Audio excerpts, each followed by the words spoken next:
कल जिस तरह से सुप्रीम कोर्ट में जब अर्नब गोस्वामी को जस्टिस चंद्रचूड़ के ज़रिए ज़मानत दी गई और उसमें जो वर्ड्स का इस्तेमाल किया गया, ज़मानत देते हुए जब फैसला सुनाया गया और उसमें जब जिस तरह से लिबर्टी की बात कही, पर्सनल लिबर्टी का जिक्र किया गया, इस वर्ड को लेकर सोशल मीडिया पर एक बहस शुरू हो गई है। और अभी तक जो लोग गिरफ्तार किए गए हैं, ख़ासतौर से जर्नलिस्ट जो गिरफ्तार किए गए हैं उत्तर प्रदेश में या और दूसरे राज्यों में, या सीए प्रोटेस्ट के मामले में या और बहुत सारे मामलों में जिस तरह से गिरफ्तारियां हुई हैं, और कई लोग ऐसे हैं जो गिरफ्तार हुए हैं, उनको 300 से 400 दिन हो गए हैं, 1 साल से ज़्यादा हो गया है, लेकिन उनको ज़मानत नहीं मिल रही है। सुप्रीम कोर्ट में जाते हैं लेकिन सुप्रीम कोर्ट लोअर कोर्ट भेज देता है। लेकिन इस फैसले में जो टिप्पणी की गई कोर्ट के ज़रिए, वो पहले मैं आपको बताना चाहूँगा और उसके साथ ही एक वाक़ये का भी जिक्र करना चाहूँगा। जब ये पूरा मामला चल रहा था, महाराष्ट्र सरकार की तरफ से कपिल सिब्बल केस की पैरवी कर रहे थे और उन्होंने एक मामले का जिक्र किया जिसको कोर्ट के ज़रिए नज़रअंदाज किया गया। आप इस पूरे मामले को बगौर सुनिए। उच्चतम न्यायालय में बुधवार 11 नवंबर को जस्टिस डीवाई चंद्रचूड़ ने पर्सनल लिबर्टी पर जोर देते हुए कहा कि अगर हम एक संवैधानिक अदालत के रूप में कानून नहीं बनाते और स्वतंत्रता की रक्षा नहीं करते हैं तो कौन करेगा। लेकिन जब केरल के पत्रकार सिद्दीक कप्पन को 5 अक्टूबर से ही यूपी पुलिस द्वारा गिरफ्तार किए जाने और हिरासत में होने का मामला वरिष्ठ अधिवक्ता कपिल सिब्बल ने उठाया तो जस्टिस चंद्रचूड़ ने चुप्पी साध ली। लाइव लॉ के अनुसार महाराष्ट्र राज्य का प्रतिनिधित्व कर रहे वरिष्ठ अधिवक्ता कपिल सिब्बल ने गोस्वामी के मामले की सुनवाई के अंत में जब जस्टिस डीवाई चंद्रचूड़ और इंदिरा बनर्जी की अवकाश पीठ आदेशों की घोषणा करने वाली थी तो पीठ के समक्ष कप्पन की गिरफ्तारी का उल्लेख किया। सिब्बल ने कहा कि केरल के एक पत्रकार को यूपी पुलिस ने उस समय गिरफ्तार किया जब वो हाथरस जा रहा था। हम अनुच्छेद 32 के तहत इस उच्चतम न्यायालय में आए। अदालत ने कहा कि निचली अदालत में जाएं। याचिका 4 सप्ताह के बाद पोस्ट की गई थी। उन्होंने कहा कि न्यायपालिका में ऐसी बातें भी हो रही हैं। पीठ ने सिब्बल की इस दलील पर कोई टिप्पणी नहीं की, जिससे आप अंदाज़ा लगा सकते हैं कि किस तरह से कोर्ट्स काम कर रहे हैं।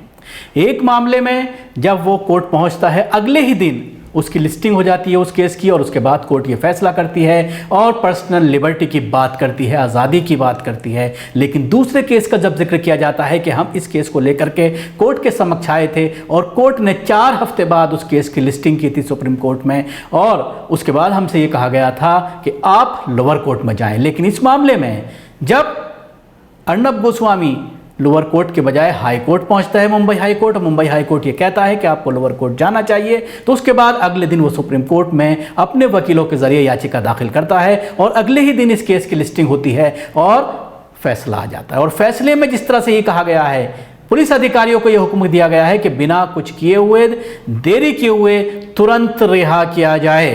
ये बाकायदा आदेश में कहा गया है। और उसके बाद आपने देखा किस तरह से शाम को वो बाहर आया और वो शख्स जो गिड़गिड़ा रहा था, जो पुलिस से नोक-झोंक कर रहा था उस वक्त जब उसकी गिरफ्तारी हो रही थी, वो कल किस तरह से गाड़ी के अंदर जो है वो खड़े होकर के किस तरह से उसने जश्न मनाया और उसके साथ हज़ारों की संख्या में उसके समर्थक बाहर तक आए, स्टूडियो पहुंचा और स्टूडियो पहुंचने के बाद फिर उद्धव ठाकरे को धमकी दी गई और ये कहा गया कि मैं जेल के अंदर ही एक चैनल की शुरुआत कर दूंगा।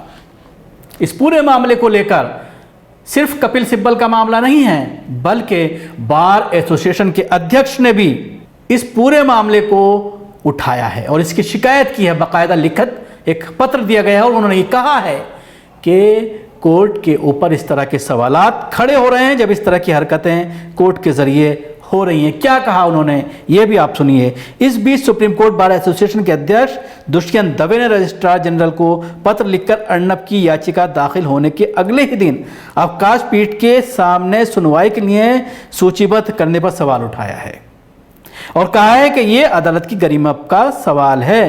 किसी भी नागरिक को यह नहीं लगना चाहिए कि वह दूसरे दर्जे का है। सभी को जमानत और जल्द सुनवाई का हक होना चाहिए, सिर्फ कुछ हाई प्रोफाइल मामलों और वकीलों को नहीं। उन्होंने 3 मामलों का जिक्र करते हुए कहा है कि इसमें भी याचिका दायर करने के अगले ही दिन उसे उच्चतम न्यायालय के सामने सुनवाई के लिए सूचीबद्ध किया गया था और ऐसे में इस मामले की आलोचना करना सही नहीं है। दुष्यंत दवे के समर्थन में वरिष्ठ एडवोकेट प्रशांत भूषण ने भी ट्वीट कर इसे प्रशासनिक ताकत का गलत इस्तेमाल बताया। उन्होंने लिखा है कि जब CA 370, habeas corpus, electoral bond जैसे मामले कई महीनों तक नहीं सूचीबद्ध होते तो अर्नब गोस्वामी की याचिका घंटों में कैसे सूचीबद्ध हो जाती है?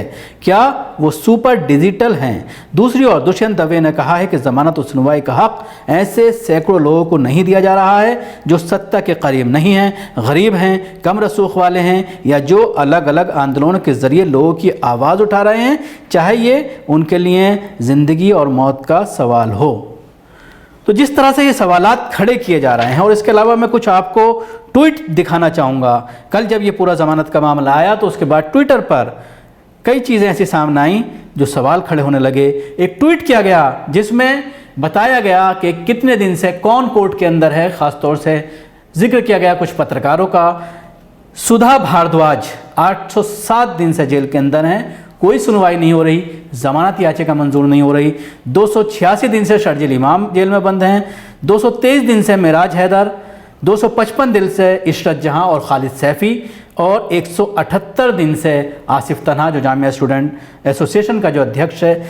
इन सब का जिक्र करके सवालात किए गए हैं और ये कहा गया है कि जिस तरह से आप पर्सनल लिबर्टी की बात कर रहे हैं, आज़ादी की बात कर रहे हैं, तो क्या इन केसों में ये आज़ादी लागू नहीं होती? आरफा खानम शेरवानी ने ट्वीट किया है और उसमें उन्होंने ये कहा है, जर्नलिस्ट सिद्दीक कप्पन का मामला उठाते हुए उन्होंने कहा है कि personal liberty of this citizen के बारे में आप क्या सोचते हैं माय लॉर्ड? यानी सवाल किया गया है जज से कि इसमें आप क्या सोचते हैं।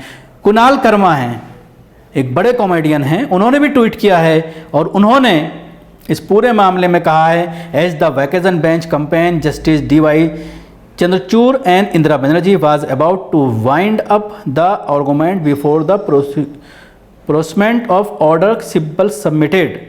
सिब्बल का जो मामला था उसका जिक्र इन्होंने अपने उसमें किया है कि सिब्बल ने जिस तरह से इस पूरे फैसले के आने से पहले उन्होंने जिक्र किया कप्पन का, जो जर्नलिस्ट हैं उत्तर प्रदेश में, उनको गिरफ्तार किया गया है और उसमें ये कहा, उन्होंने बताया कि किस तरह से इस पूरे मामले को लेकर वो कोर्ट आए, लेकिन कोर्ट ने ये कहा, सुप्रीम कोर्ट ने, कि आपको लोअर कोर्ट में जाना चाहिए। लेकिन इस मामले में अगले ही दिन लिस्टिंग करके इस मामले की सुनवाई की गई। सुप्रीम कोर्ट ने जो फैसला दिया उसको हेडलाइन बनाते हुए एक अखबार ने लिखा है कि अर्नब को अंतिम जमानत, महाराष्ट्र सरकार को लगाई फटकार, सरकार तानों को अनदेखी करे, किसी की आज़ादी पर अंकुश ना लगाए सुप्रीम कोर्ट। तो इस पर विंग कमांडर अनुमा आचार्य रिटायर्ड हैं, इन्होंने एक ट्वीट किया है, थोथी दलीलों पर आधारित आपका निर्णय ताज्जुब में डालता है। The Indian supreme court Arnab जिस तरह तू तड़ाक करता है आपके लिए करे तो आप नज़रअंदाज करेंगे या कंटेम्प्ट ऑफ कोर्ट यानी अवमानना का मामला ठोक देंगे। आप उपदेश कुशल बहुतेरे ये मिसाल रखी है। तो आप अंदाज़ा लगा सकते हैं कि किस तरह से कोर्ट में जो फैसले आ रहे हैं, ख़ासतौर से अर्नब गोस्वामी का ये दूसरा मामला है कि सीधा ये सुप्रीम कोर्ट गया और उसके बाद सुप्रीम कोर्ट से इसको ज़मानत मिली। सवाल ये खड़ा हो रहा है कि गरीब आदमी, आम आदमी अगर सुप्रीम कोर्ट अपने केस को लेकर जाता है, पहली बात तो सुनवाई के लिए हफ्तों लग जाते हैं और उसके बाद अगर सुनवाई होती भी है तो उसको इंसाफ नहीं मिलता। उसको ये कहा जाता है कि आप लोअर कोर्ट में जाइए। लेकिन अगर कोई सत्ता के करीब है, अगर कोई पैसे वाला है, अगर कोई बारसूख आदमी है, तो उसको अगर वो कोई याचिका डालता है तो तुरंत वक्त दिया जाता है, अगले ही दिन उसकी लिस्टिंग हो जाती है और उसके बाद फैसला उसके हक़ में आता है। तो कहीं ना कहीं इंडियन जुडिशरी सिस्टम पर ये सारी चीज़ें सवालात खड़ा करने के लिए काफ़ी हैं। शुक्रिया। आपको हमारे प्रोग्राम कैसा लगा ज़रूर बताएं। हमारे यूट्यूब चैनल को सब्सक्राइब करना ना भूलें, इसके साथ ही बेल आइकन ज़रूर दबाएं। सभी अहम खबरों के लिए न्यूज़ MX को सब्सक्राइब करें,